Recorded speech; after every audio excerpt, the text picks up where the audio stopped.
Kofi Abrefa Clement.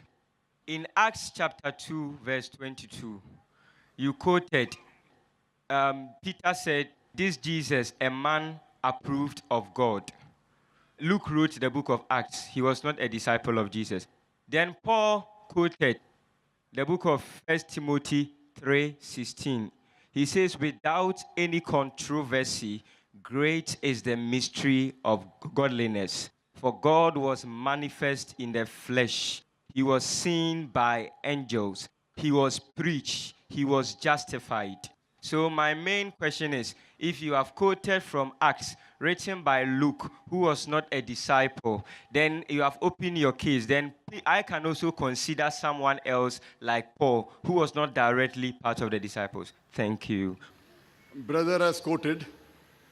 Because I quote Acts, he can quote somebody else. Brother, I told you very clearly, there is not a single unequivocal statement in the complete Bible where Jesus Christ, peace be upon him, himself says that I am God, or where he says worship me. If you can point out a single unequivocal statement, a single unambiguous statement from the complete Bible where Jesus Christ, peace be upon him, himself says that I am God, or where he says worship me, I am ready to accept Christianity. What I quoted Acts, what at a different time.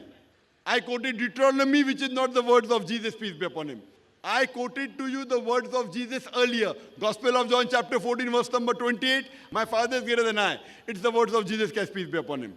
Gospel of John chapter 10, verse number 29. My Father is greater than all. Words of Jesus, peace be upon him. Now, in my lecture, I quoted to you many places of the Bible. What my challenge says, if you want to prove Jesus is God, point out a single unequivocal statement from the complete Bible where Jesus Christ, peace be upon him, himself says that I am God, or where he says worship me. Now one place, if you are telling, see, you have problem you have got. I'm giving the answer and doing like that. If you are doing like that, you cannot understand my answer. Listen to my answer.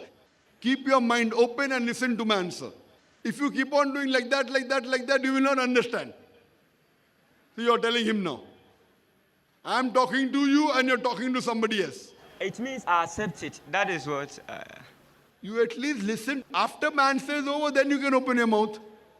Why you are not listening to my answer? Again, you did the same problem which you did earlier.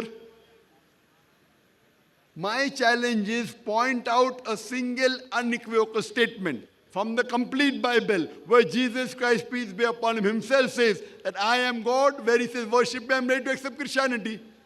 Now, I have given many statements, Deuteronomy chapter 18, verse number 18, which is not words of Jesus Christ, peace be upon him. I quoted book of Acts chapter 2, verse number 22, which is not the saying of Jesus Christ, peace be upon him. I know it. Now, even if you quote which is not the words of Jesus, you believe the Bible to be the word of God? Yes, please. That means there's a contradiction in your Bible. Okay, you don't want to quote the words of Jesus Christ, peace be upon him, keep it aside. Book of Acts chapter 2, verse number 22 is the word of God or not? So it is contradicting with Paul. So you have to solve the problem. How can there be a contradiction in the word of God?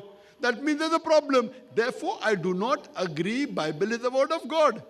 When book of Acts chapter number 2, verse number 22 clearly says, ye men of Israel, listen to this. Jesus of Nazareth, a man approved of God amongst you by miracles and wonders and signs, which God did by him, and you are witness to it. Now you quote to me words of Paul. Now it is the word of God. Word of God is more important, the word of Paul is more important. So if there is a contradiction, there are hundreds of contradictions in the Bible. According to the scholars of Christianity, there are 50,000 errors in the Bible. How many? How many? The law of non-contradiction. The second law of 50,000 errors in the Bible according to scholars of Christianity. 50,000.